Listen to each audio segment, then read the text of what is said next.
Welcome to The Explainer. Today, we are diving deep into the fundamental fabrics that literally make you who you are, your tissues. We're going to explore the amazing cellular communities that build our organs from the ground up. So here's what's on the docket for this explainer. We'll start with a big picture building blocks, then zoom in on the body's tough protective shields. After that, we'll meet its tiny chemical factories and explore the internal scaffolding that holds everything together. And finally, we'll see how all these pieces come together to build the organs we can't live without. All right, let's kick things off with our first section, building blocks. Before we can get into all the different kinds of tissues, we got to lay the groundwork and figure out what a tissue actually is. Before we get into the nitty-gritty, it's so important to get this one thing straight. Tissues are not just random piles of cells. No way. They are highly organized, super specialized structures. Think of it this way. Every single cell has a job, and they're all working together towards one goal, kind of like individual threads woven together to make a strong piece of fabric. Okay, now that we've got the basic idea down, let's jump into our first major tissue type. Section 2 is all about the body's protective layers, specifically something called stratified epithelia. You can think of these as our personal built-in armor against the outside world. The key word to remember here is stratified, which really just means layered.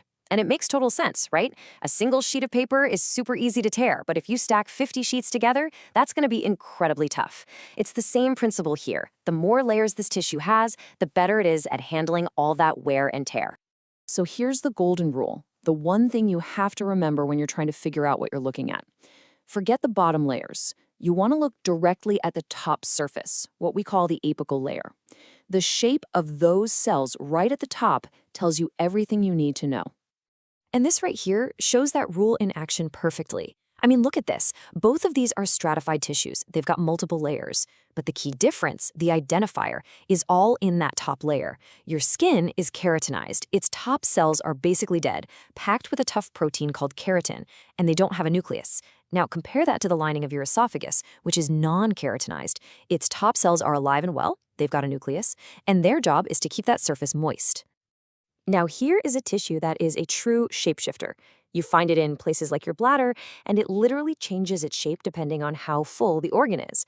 So when the bladder is empty and relaxed, those surface cells are all plump and dome-shaped. But as it starts to fill up with fluid, the tissue stretches out, and those exact same cells get pulled and flattened. It's an incredible design that lets the organ expand without tearing. All right, moving on from the body's armor, our third section gets into the secretory specialists.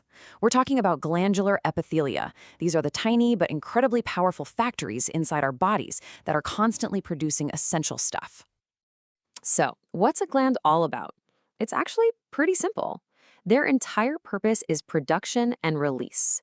They're made up of these super specialized cells that manufacture specific substances, things like hormones or sweat or mucus, and then they release them to be used somewhere else in the body.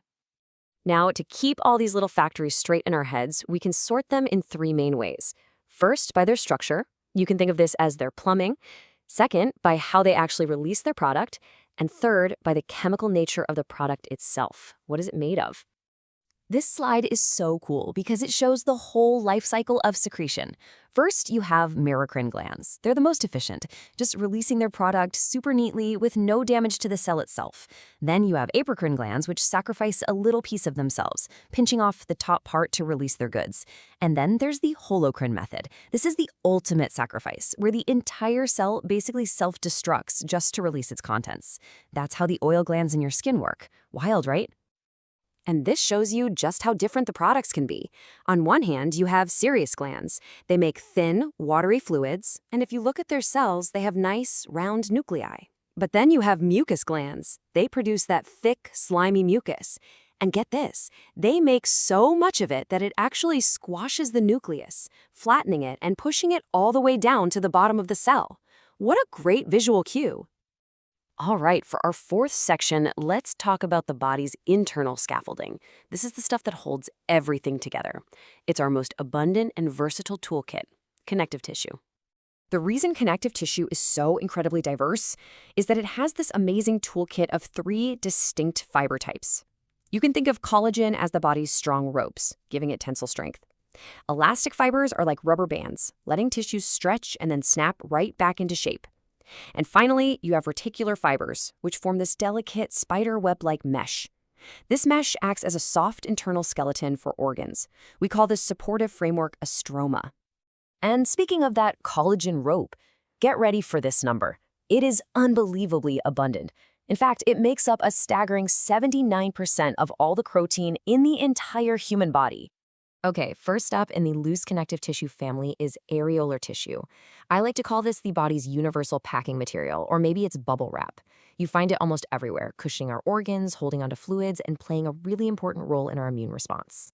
Next up is adipose tissue, and let me tell you, it is so much more than just fat. It's our main energy reserve, it's a vital insulator that keeps us from losing heat, and it acts as a protective cushion for our most delicate organs, like our kidneys and even our eyes. Okay, pop quiz time. We just talked about a tissue that forms a really delicate web-like mesh, and this mesh creates a soft internal skeleton, a stroma, for certain organs. So, thinking about those 3 fiber types we just discussed, which one would be perfect for that job? If you were thinking of that spiderweb-like network, you absolutely nailed it. It's reticular connective tissue. Now, this is where it gets really, really cool. Check out how a simple change in how the fibers are arranged can totally change what a tissue does. In dense regular tissue, all the collagen fibers run in parallel, just like a steel cable. This gives it incredible strength in one direction, which is perfect for a tendon.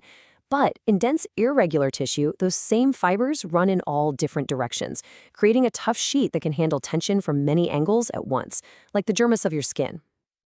And for our final section, let's bring it all home. We've looked at the individual threads and the different types of fabric. Now let's see how they're all woven together to create the complex organs that make us who we are.